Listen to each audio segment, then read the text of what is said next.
Ladies and gentlemen, good morning. It is my hope and prayer that this video is going to find you guys in good health. Personally, I'm doing fine, and the weather in Kisumu is also fantastic. Maybe you could let me know where you are watching it from, either the country in case you are outside the country, or the county you are watching it from. Ladies and gentlemen, William Ruto is a very shrewd politician. That's why he has been able to reach where he has reached, politically speaking. William Ruto was not the only official of Youth for KANU in 1992. If you look at that outfit, William Ruto was also not the senior most. But today in this country, he's the deputy president of the Republic of Kenya.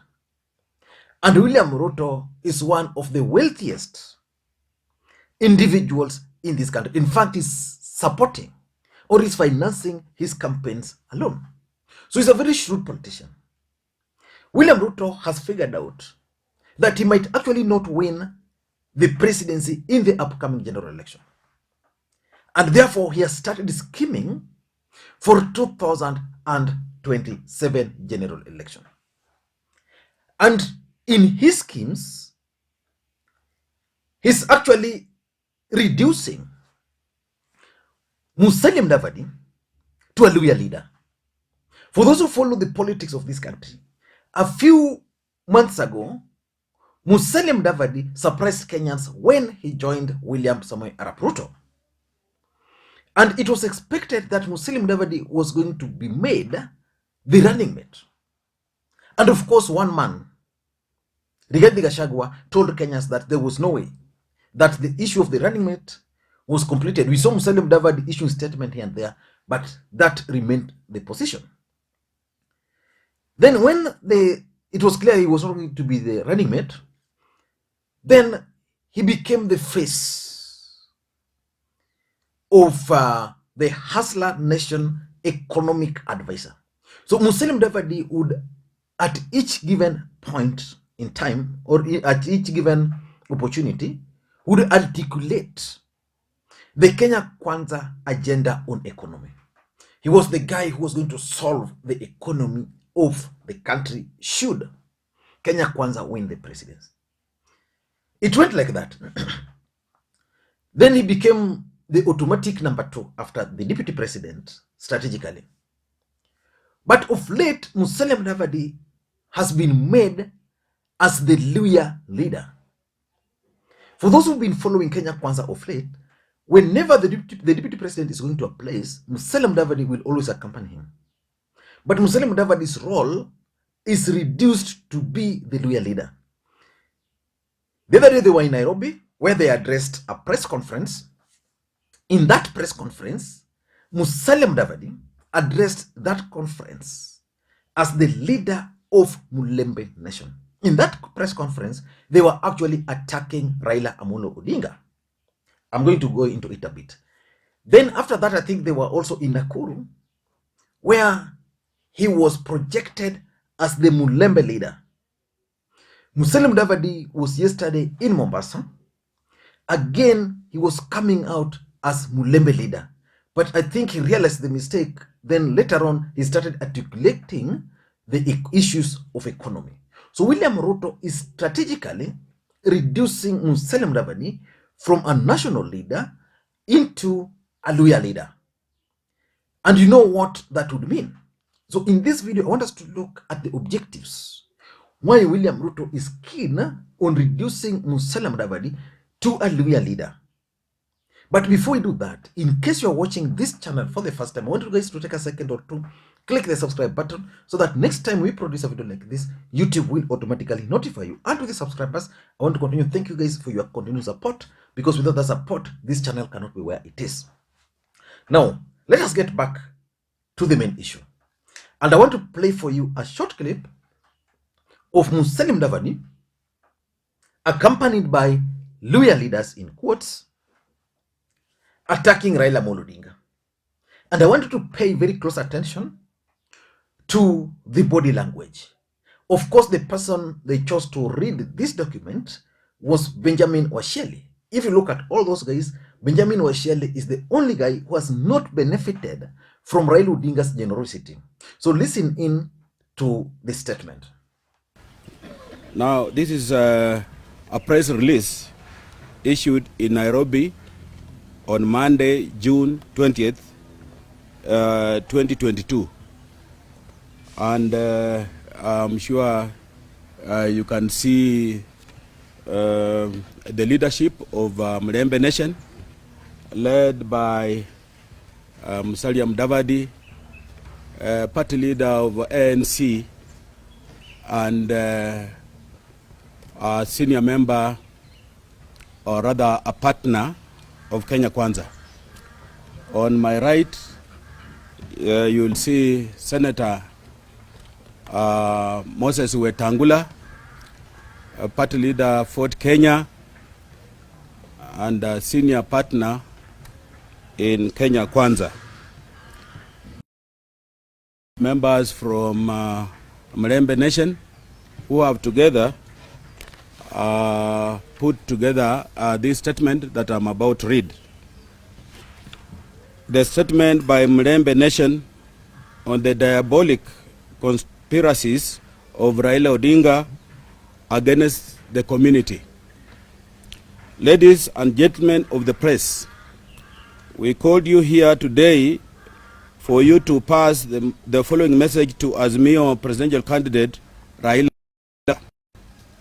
In the message we ask, what is it that 6 million Mlembe Nation community hasn't done for Honorable Raila Odinga in particular, and the Odinga family in general, that he has made it an obsession to hate, demean, discriminate, isolate, and frustrate leaders from the community? What form of absolution should the community offer you, Raila, in order to restrain you from roaring retribution that you continue to visit on the community leaders? This is a community and its leadership that has stood with you and your family to the last person throughout your troubled political career. Even when others have declared you a political pariah, an abomination, and a leper, the Mlembe Nation didn't desert you. They instead embraced you as one of their own, to the extent you mockingly claim to be more of a Mlembe breed than the native Mlembe woman or man. You have never been short of insults. The more the community has struggled to shield you, the more you have abused their hospitality. If you paid close attention, while Shelley was reading that statement, several people were around him. The first person was Musalia Mudavadi. Musalia Mudavadi is one of the biggest beneficiaries of Raila Odinga. In 2002, when LDP had agreed that they were going to nominate or to support Musalia Mudavadi was made a vice president. He was then defeated in that election, went to political oblivion for 5 good years. Then Raila Odinga looked for Musalia Mudavadi from wherever he was, picked him, and made him the prime minister, the deputy prime minister. The truth of the matter is that the fallout between Ruto and Raila was because of Musalia Mudavadi. Ruto was so angry that Raila Odinga overlooked him and instead went for Musalia Mudavadi and nominated Musalia Mudavadi as the deputy prime minister. So that's how Musalia Mudavadi has been. Then in that election, after becoming the prime minister, the deputy prime minister, in 2013, then Musalia Mudavadi decided to contest. He was defeated. Again, into political oblivion.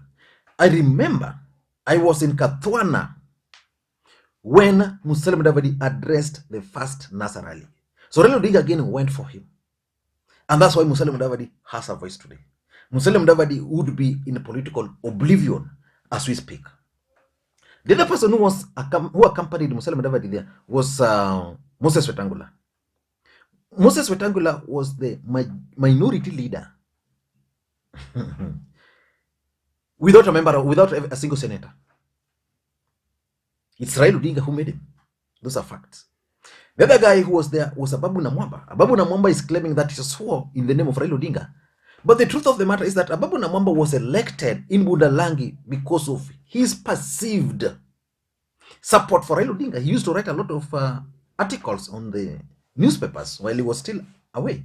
So when he came, he started supporting Raila Odinga and he was favored. He was given the ticket, and that's how he became a member of parliament. He ended up serving as the Secretary General of the party until he started smelling money. So the truth of the matter is that Ababu Namwamba is also a beneficiary of Raila Odinga. The moment he fell out with Raila Odinga, up to now, he's yet to recover politically. If he wants to make a comeback to politics, he should consider coming back to Raila Odinga. That's the truth. The next person was Cleophas Malala. That Raila Odinga removed Cleophas Malala from the position of the minority leader. Who made Malala the minority leader? The deputy minority leader. Who made him? The truth of the matter is that Raila Odinga made him. Otherwise, he would not have served in that capacity. It would have been a dream. He would not have served in that capacity. So all these people are beneficiary of Raila Amolo Odinga. But William Ruto is currently scheming with them. So why would William Ruto reduce Musalia Mudavadi into a Luya leader? I wanted to listen to Wycliffe Oparanya responding to these guys briefly. Then we look at why William Ruto is strategically using them as Luya leaders. Now, I wonder when we have such a leaders who claim that they are talking on behalf of Luyas, instead of saying that they are talking on behalf of Ruto, they say they are talking on behalf of Luyas, because the Luya leaders are there, including myself. It is unfortunate that these leaders think that any misfortune they have was caused by Raila Amolo Odinga. They must know that Raila Amolo Odinga has never been a president of this country. The farthest he went was to be a prime minister, and within that time he was prime minister. All of them benefited, maybe except Wachali. Musalia was made to be the deputy prime minister to Raila. That post he got it through Raila, and Raila picked him from a dustbin. He was in a political oblivion then when he was picked and made the MP and later made deputy prime minister and minister for local government. Wetangula then was then supporting the Kibaki faction, and he was actually through that government, and he was the forefront who was opposed to us when we were supporting Raila Amolo Odinga. And he also benefited from that side, and that time he became Minister for Foreign Affairs. Later he was made Minister for Trade. Ababu, you remember during those days when he was claiming that the people in black.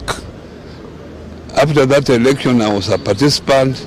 He continued to be Secretary General of ODM until he went himself and joined the Ruto side.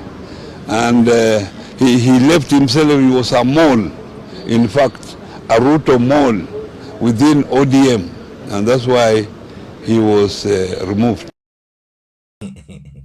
Now, what Oparanya is saying there makes a lot of sense to me. But the truth of the matter is that William Ruto is shrewd. Very shrewd. So why would he reduce Musalia Mudavadi into a loyal leader? Number one, William Ruto intends to reduce the influence of Musalia Mudavadi in national politics. when Musalia Mudavadi goes to Mombasa and William Ruto convenes a meeting, it's not him, William Ruto convenes a meeting of lawyers, predominantly UDA leaders plus some ANC. Then he convenes that meeting. Then he appears with Musalia Mudavadi. And then Musalia Mudavadi is now seated there. Next to him, Weta. Next to him there, Ruto. Yeah, Ruto is listening to them as the national leader. For them now, they are talking as lawyer leaders. Musalia Mudavadi is one of the people who had the potential of becoming the president of the Republic of Kenya. And in one of my videos on this channel, I once opined that it's Musalia Mudavadi made it difficult for the president, because Uhuru Kenyatta even wanted to make him the president, made it difficult even for the president to make him the president. So now he's been reduced to a lawyer leader. So when he speaks as a lawyer. What does that mean? He's been removed automatically from the national equation. So that in all UDA rallies, when Musalia Mudavadi will be speaking, he will not be speaking as a Kenyan leader. He will be speaking as a lawyer leader. What I would have suggested for Musalia Mudavadi, who would have appeared as a national leader, then let his foot soldiers talk as lawyer leaders, the way Ruto used to do. Because for Ruto, you will never see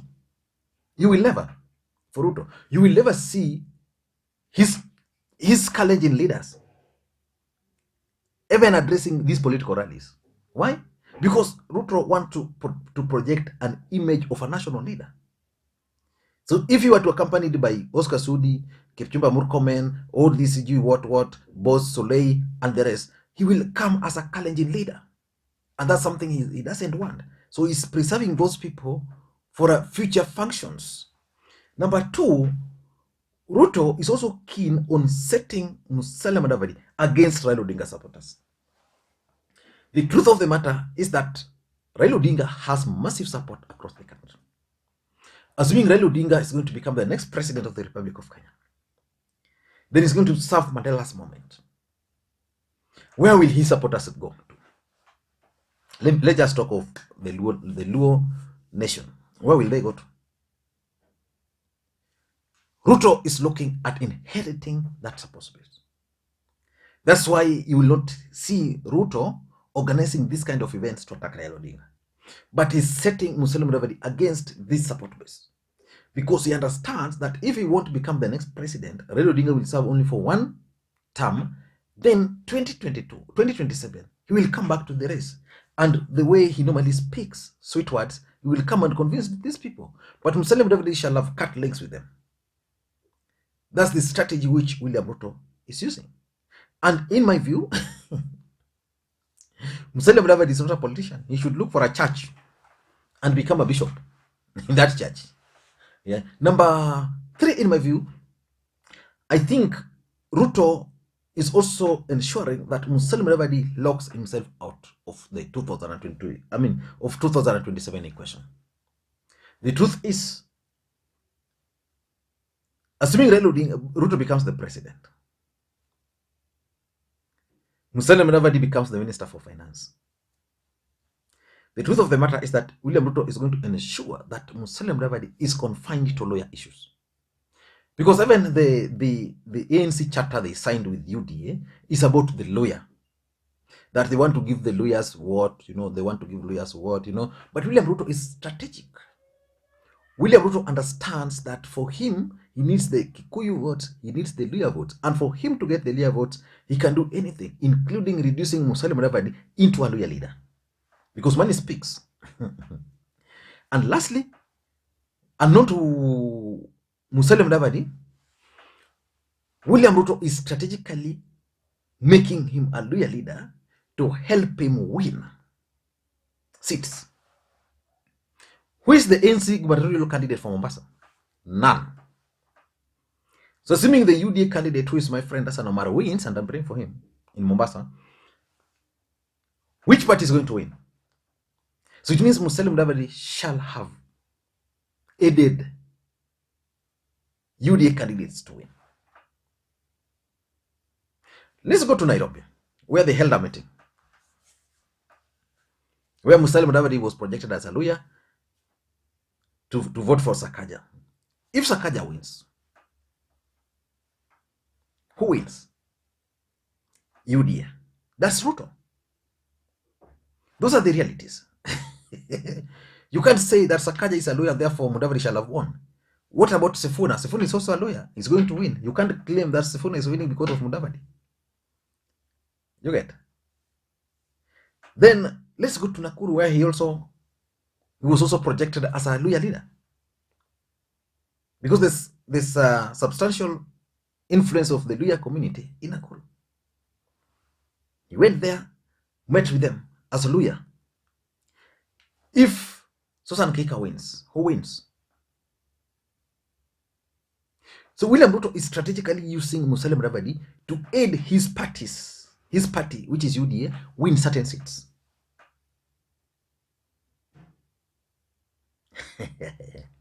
I don't know what you think, but for me, I pity Musalia Mudavadi.